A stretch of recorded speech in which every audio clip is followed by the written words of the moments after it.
$10,911. That's how much money I lost because I was being Mr. Nice Landlord. There's 4 adults living in this property, and every single month they were approximately $250 behind, and this was for years.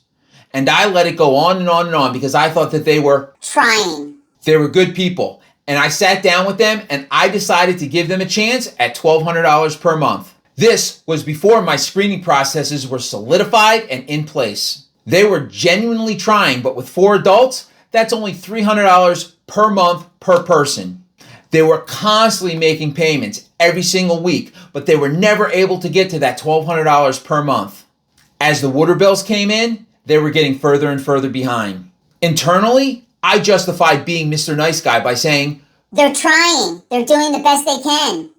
I never raised the rent because I didn't want to add any pressure. The years went by and the market had left that $1,200 per month rental amount completely in the dust. Because of rent control in the area, there was no way I'd ever get that property up to market rent again with those tenants in place. Think about them being behind $250 every month, and then the water bills come in and that just piled on top. When I finally got them out of the house, my total loss was $10,911.23. If you ever let a tenant slide because you feel bad, I get it. They're good people, they're trying, and I'm telling myself that it's only temporary. And that's when it hit me. I wasn't helping them, I was enabling them. Here's the thing, if this has never happened to you, it will. Every landlord eventually thinks that Mr. Nice Guy is the right role to play. The question is, when you're ready to be Mr. Nice Guy, how are you going to handle it? I probably did them a disservice. By never holding them accountable, I removed the pressure that forces them to solve their own problems. If they had owned that house with a mortgage, eventually they would have lost everything, including the house itself, the equity they had in the house, and their credit would be destroyed.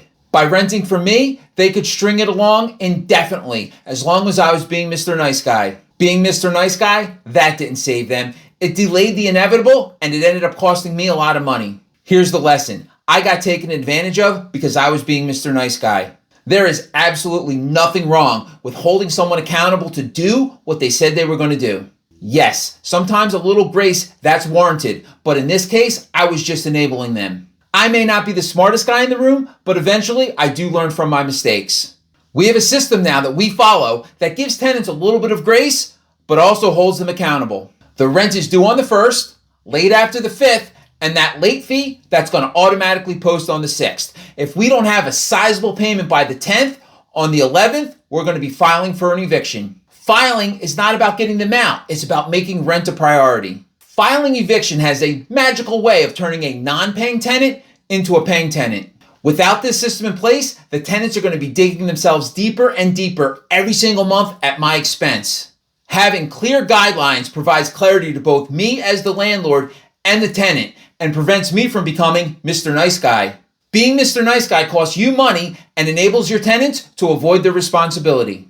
Having a professional system provides clarity and keeps both you and the tenant on track.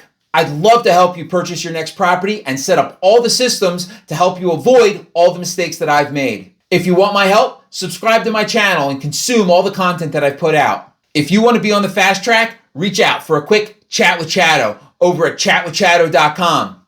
Now go out there and make something happen.